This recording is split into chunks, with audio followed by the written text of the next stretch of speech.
औज़ुबिल्लाहि मिनश्शैतानिर्रजीम बिस्मिल्लाहिर्रहमानिर्रहीम अल्हम्दुलिल्लाहि रब्बिल आलमीन अस्सलातु वस्सलामु अला अशरफिल अंबियाइ वल मुरसलीन अम्मा बाद। नाज़रीन इकराम, सलामुन अलैकुम व रहमतुल्लाह। आज सूरह बकरा की आयत नंबर 15 हम आपकी खिदमत में पेश करेंगे। कल हमने आयत नंबर 14 को पेश किया था कि जो हमारे चैनल पर मौजूद है आप उसका मुशाहिदा कर सकते हैं। आज हम आयत नंबर 15 को पेश करेंगे कि जो आयत नंबर 14 का इदामा है, यानी ये आयत नंबर 15 में जो बात कही जा रही है वो उसी बात का हिस्सा है कि जो आयत नंबर 14 में कही गई है। तो इसीलिए हम पहली बात को भी हम तकरार करते हैं। आयत नंबर 14 में क्या कहा गया था? आयत नंबर 14 में ये कहा गया था कि मुनाफिक जब मोमिनीन से मिलता है तो कहता है कि हम आपके साथ हैं, और जब यही मुनाफिक जब शैतानों से और मुशरिकीन से मिलता है तो कहता है हम आपके साथ हैं और हम तो मुसलमानों के साथ मजाक करते हैं। बिस्मिल्लाहिर्रहमानिर्रहीम। अल्लाहु यस्तहज़िउ बिहिम, अल्लाह इनके साथ मजाक करता है। वह यमुद्दुहुम फी तुग़यानिहिम, और इनको गुमराही में छोड़ देता है। यामहून, कि ये वहाँ सरगर्दान रहते हैं, परेशान रहते हैं। ये परवरदिगार आलम मुनाफिक का जवाब दे रहा है। दरअसल मुनाफिक का जवाब है इस आयत के अंदर। एक तरफ मुनाफिक ने कहा कि हम मोमिनीन से मजाक करते हैं, तो अब ये बात खुदा को गवारा ना हुई कि कोई मुनाफिक ये कहे कि मैं मोमिनीन से मजाक करता हूँ। क्यों? क्योंकि मोमिनीन हुर्मत रखते हैं, मोमिनीन मोहतरम है, और मोमिनीन की हुर्मत का खुद खुदा को भी ख्याल है। इसी वजह से उनका दिफा कर रहा है और जवाब दे रहा है मुनाफिकों को। क्या है? मुनाफिकों, तुम मजाक नहीं करते मोमिनीन के साथ में, बल्कि ये मैं हूं जो तुम्हारे साथ मजाक कर रहा हूं। हकीकत पहचानो कि तुम गुमराह हो, तुम बदबख्त हो, तुम जलील हो, और मोमिनीन जो है वो मोहतरम हैं, उनका मेरी नज़र में एहतराम है।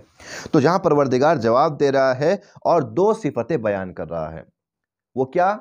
पहली चीज़, परवरदिगार आलम इनके साथ मजाक करता है, और दूसरी चीज़, इनको इनकी गुमराही में छोड़ देता है। ऐसा छोड़ देता है कि इन्हें कोई रास्ता नज़र नहीं आता। जैसे एक चार दीवारी के दरमियान में किसी नाबीना को छोड़ दिया जाए और उसे कोई रास्ता नजर ना आए कि वो जिस तरफ भी जाए वो दीवार से जाके टकराएगा।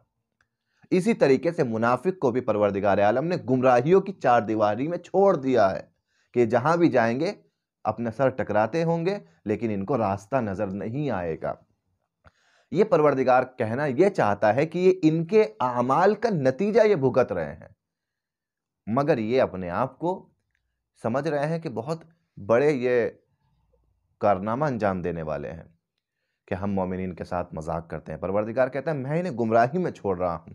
यहाँ परवरदिगार अगर ये कह रहा है कि मैंने इन्हें गुमराही में छोड़ दिया है और इन्हें खुद कुछ नजर नहीं आ रहा है, अब ये उस गुमराही से बाहर नहीं निकल सकते, तो ये कोई जुल्म नहीं है, ये सितम नहीं है कि खुदा नहीं चाहता इनकी हिदायत हो, खुदा इन्हें तौफीक देना नहीं चाहता, खुदा इन्हें हिदायत की तरफ लाना नहीं चाहता। ये जुल्म नहीं है, बल्कि ये इनके आमाल का नतीजा है। इन्होंने अमल ऐसा किया है कि जिसका नतीजा इन्हें भुगतना पड़ेगा।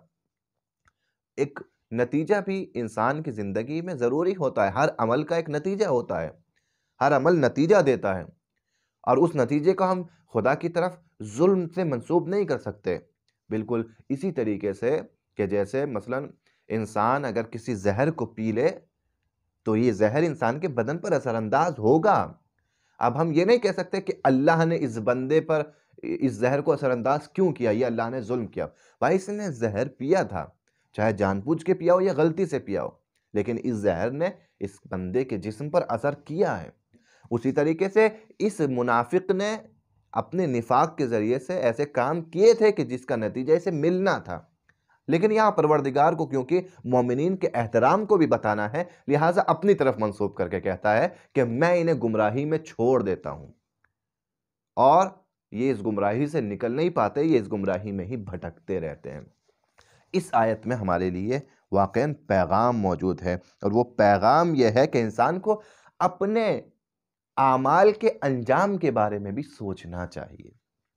ये नहीं सोचना चाहिए कि मैं फ़कत आमाल अंजाम दे रहा हूँ, अल्लाह माफ़ कर देगा। मैं कोई गुनाह अंजाम दे रहा हूँ, अल्लाह माफ़ कर देगा।